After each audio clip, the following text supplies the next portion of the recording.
పవన్ కళ్యాణ్ని అక్కడ ఢిల్లీలో ఎన్నికల క్యాంపెయిన్కి బీజేపీ వాడుకోవాలనేది ఫస్ట్ది. పవన్ కళ్యాణ్తో పాటు చంద్రబాబును కూడా వాడుకోవాలని. ఎందుకంటే పవన్ కళ్యాణ్ తెలుగు వాళ్ళని ఇంప్రెస్ చేయగలడు. చంద్రబాబు అయితే నార్త్ ఇండియన్స్ కూడా ఇంప్రెస్ చేయగలడు. Chandrababu known figure. పవన్ కళ్యాణ్ కూడా నాన్ ఫిగరే, కానీ ఒక యాక్టర్గా అక్కడ పెద్దగా ఆయన తెలీదు. అయితే ఆయనకు ఒక కరిష్మా అయితే ఉంటుంది పవన్ కళ్యాణ్కి కూడా. ఎందుకంటే ఆల్రెడీ మహారాష్ట్ర ఆయన వెళ్ళాడు. ఆ రకం మహారాష్ట్రలో 5 సభలు పెట్టారు, 2 రోడ్ షోలు పెట్టారు. పవన్ కళ్యాణ్ తిరిగిన ఏరియాలంతా కూడా ఎమ్మెల్యేలు గెలిచారు. ఎందుకంటే అక్కడ తెలుగు వాళ్ళ పాపులేషన్ కూడా మహారాష్ట్రలో బలంగానే ఉంటుంది. ముఖ్యంగా తెలంగాణ నుంచి అక్కడికి వెళ్ళి సెటిల్ అయిన వాళ్ళు చాలామంది ఉంటారు. అయితే ఢిల్లీలో తెలుగు వాళ్ళు ఎంతమంది ఉన్నారా అనేది ప్రశ్న. ఢిల్లీలో నేను ఇందాక చూస్తే ఒక ఫిగర్ కనబడింది, దాదాపు 30,000 మంది వరకు ఢిల్లీలో ఉన్నారు. అది కూడా 70 నియోజకవర్గాలు ఉన్నాయి ఢిల్లీలో. 70 నియోజకవర్గాల్లో స్ప్రెడ్ అయి ఉంటారు కదా. కాబట్టి ఒక్కొక్క నియోజకవర్గాల్లో ఎంతమంది ఉంటారు అనేది బిగ్ క్వశ్చన్. ఎంతమందిని ఇన్ఫ్లుయెన్స్ చేయగలరు వీళ్ళని. కాకపోతే ఏమంటే బీజేపీకి ఒక సెంటిమెంట్ కూడా ఉంది. పవన్ కళ్యాణ్ని తీసుకెళ్తే అక్కడ 132 సీట్లు మహాయుతికి మహారాష్ట్ర వచ్చాయి కదా. ఇక్కడ 70 నియోజకవర్గాల్లో, ఎందుకంటే బీజేపీకి చాలా టైట్గా ఉంది అక్కడ. ఆపుకే ఎడ్జ్ కనిపిస్తుంది. కాంగ్రెస్ విరమించుకుంది. కాంగ్రెస్ కానీ గట్టిగా ఉంటే బీజేపీ గెలిచే అవకాశం ఉంది. అందుకని కూడా కాంగ్రెస్ విరమించుకుంది. కాంగ్రెస్ ఆపు కలిసి ఉంటే ఈజీగా ఉండేది విన్ను కూడా. కానీ అక్కడ రాహుల్ గాంధీ ఆపుతో కలవలేదు. సో దానివల్ల ఏమైంది, ట్రయాంగిల్ అవుతుంది. మనం కానీ గట్టిగా ఉంటాయని సైలెంట్ అయిపోయింది కాంగ్రెస్. దానివల్ల బీజేపీ విన్నింగ్ అవకాశాలు తగ్గిపోయినాయి.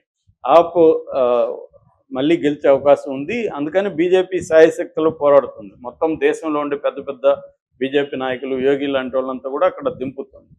సో అక్కడ ఏంటంటే ప్రధానంగా 1 వాటర్ ప్రాబ్లము ఢిల్లీలో, 2 శాంతి భద్రతల ఇష్యూ, 3 పొల్యూషన్ అతిపెద్ద సమస్య. ఇలాగ అనేక ఇష్యూల మీద ఢిల్లీలో పోరాటం జరుగుతుంది. అన్నిటికంటే కూడా బీజేపీ ఆప్ అవినీతి మీద ఫోకస్ చేస్తుంది. నిన్ననే 8 మంది ఆప్ ఎమ్మెల్యేల దగ్గర కూడా బీజేపీ రాజీనామా చేయించింది. 8 మంది చేయడం అనేది కూడా ఆప్ కొంత ఇబ్బందికరమే. ఎందుకంటే వాళ్ళు చేయడం కూడా అవినీతికి వ్యతిరేకంగా మేము రాజీనామా చేస్తున్నాం, నీ నాయకత్వానికి వ్యతిరేకంగా చేస్తున్నాం అని కేజ్రీవాల్ని అటాక్ చేశారు. అయితే కేజ్రీవాల్ తెలివిగా తన మీద కేసులు పెట్టిన తర్వాత, ఆయన జైల్లోంచి బయటకు వచ్చిన తర్వాత సీఎంగా తను బయటకు వచ్చాడు. ఆరుషిని, ఆమె పేరు ఆతిషిని పెట్టాడు సీఎంగా. అలాగా కేజ్రీవాల్ కూడా వ్యూహాత్మకంగా వ్యవహరిస్తున్నాడు. ముందు నుంచి కూడా కేజ్రీవాల్ బీజేపీకి తలనొప్పి. ఎందుకంటే కేజ్రీవాల్ కూడా హిందుత్వవాది. కేజ్రీవాల్ కూడా బీజేపీ లాంగ్వేజే మాట్లాడతాడు. సో వాళ్ళ భాషలోనే వాళ్ళని ఢీకొనే వాళ్ళల్లో కేజ్రీవాల్ ఒకడు. దాని తర్వాత మమతా కూడా అదే మాట్లాడుతుంది. అక్కడ దుర్గా ఇవన్నీ ఆమె కూడా అదే భాషలో మాట్లాడుతుంది. బట్ కేజ్రీవాల్ చాలా తెలివిగా వ్యవహరిస్తాడు. ఢిల్లీ, పంజాబ్ వీటిలో ఆయన గవర్నమెంట్ ఫామ్ చేయగలిగాడు. ఇప్పుడు కూడా ఆయన మీద కొంత సింపతి ఉంది, ఆయన్ని అరెస్ట్ చేశారని. ఎందుకంటే వ్యక్తిగతంగా ఆయన కూడా మిస్టర్ క్లీన్ ఇమేజ్, మోడీ లాగా క్లీన్ ఇమేజ్ ఉంది ఆయనకి. ఈవెన్ ఢిల్లీ లిక్కర్లో కూడా ఆయన సొంతంగా డబ్బులు తీసుకున్నారని ఎక్కడ బీజేపీ కూడా ఆరోపణలు చేయలేదు. పార్టీ ఫండే అని. పార్టీ ఫండ్ అందరూ తీసుకుంటున్నారు, అన్ని పార్టీలు. బీజేపీకే ఎక్కువ ఫండ్ వచ్చిందనే విషయం మనకు తెలుసు. పెద్ద పెద్ద కార్పొరేట్ సంస్థలంతా బీజేపీకి ఇచ్చింది. ఈ నేపథ్యంలో బీజేపీ అక్కడ టఫ్గా ఉంది కాబట్టి ఢిల్లీని కైవసం చేసుకోవాలన్న ఇదైతే కోరిక గట్టిగా ఉంది. ఎందుకంటే ఆల్రెడీ కేజ్రీవాల్ పవర్స్ని కట్ చేస్తూ అక్కడ లెఫ్టినెంట్ గవర్నర్ పెట్టి, లెఫ్టినెంట్ గవర్నర్కి అన్ని పవర్స్ ఇచ్చి రకరకాలుగా ఇబ్బందులు పెడుతుంది అక్కడ కేజ్రీవాల్. అయినా కేజ్రీవాల్ కొరకరానికి పోయేలాగా అయిపోయాడు. ఎందుకంటే నార్త్ ఇండియాలో కూడా చాలా రాష్ట్రాల్లో కేజ్రీవాల్ బీజేపీకి ఇబ్బందిగా తయారయ్యాడు. సో దానివల్ల కేజ్రీవాల్ని దెబ్బ కొట్టాలి. ఎందుకంటే కేజ్రీవాల్ బీజేపీ గోలు ఓన్లీ ఢిల్లీనే కాదు, నెక్స్ట్ జనరల్ ఎలక్షన్లో కావాలంటే కేజ్రీవాల్ని బాగా దెబ్బ కొట్టాలి. ఎందుకంటే నార్త్ ఇండియాలో కొన్ని స్టేట్లో కేజ్రీవాల్ ఇదవుతున్నాడు అనేది బీజేపీకి ఉన్న టార్గెట్. అందుకని బీజేపీ చాలా గట్టిగా ట్రై చేస్తుంది. ఈ క్రమంలో పవన్ కళ్యాణ్ అక్కడ తీసుకెళ్ళి ప్రచారం చేయిస్తే సెంటిమెంట్గా కొంత హెల్ప్ అవ్వచ్చు. అట్లాగే కొంతవరకు అక్కడ నార్త్ ఇండియాలో కూడా పవన్ కళ్యాణ్ అభిమానులు ఉండే అవకాశం ఉంది. తెలుగు వాళ్ళు అక్కడక్కడ ఉన్నారు. తెలుగు వాళ్ళే కాకుండా సౌత్ ఇండియా నుంచి కూడా అక్కడ పాపులేషన్ లెక్కేసుకుంటే కొంత పెరగచ్చు. సో అలా సౌత్ ఇండియాలో పవన్ కళ్యాణ్ తెలియని వాళ్ళు ఎవరు ఉండరు.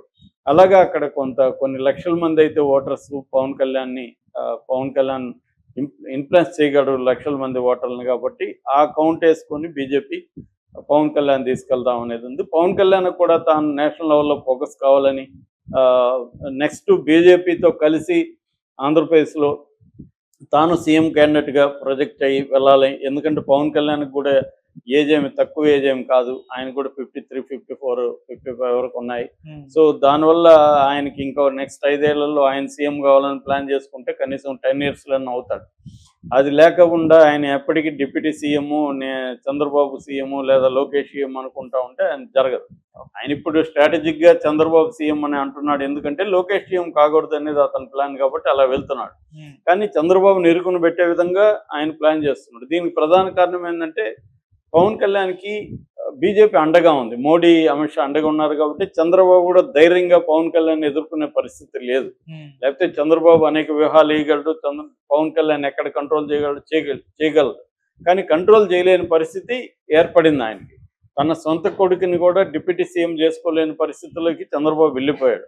అట్లాగే స్టేట్కి సంబంధించి ఫండ్స్ కూడా తెచ్చుకోలేక తనిచ్చిన సూపర్ 6ని కూడా అమలు చేయలేని ఒక వీక్స్ సీఎం లాగా నిలిచిపోయాడు. అది తెలుగుదేశం కేడరు నాయకులే చంద్రబాబుని డైరెక్ట్గా కూడా నిన్న కూడా సోమిరెడ్డి కూడా అంటున్నాడు, వైసీపీ వాళ్ళ అరాచకాల మీద చంద్రబాబు ఏం చేయలేకపోతున్నాడు. అంటే ఇంత వీకెస్ట్ సీఎంని ఎప్పుడు చూడలేదని తెలుగుదేశం వాళ్ళే పెడుతున్నారు. అంటే కారణం ఏంటంటే దీని వెనుక అనేక అంశాలు ఉన్నాయి. చంద్రబాబు అవన్నిటిని అధిగమించి ధైర్యంగా పోయే పరిస్థితి చంద్రబాబుకి లేదు.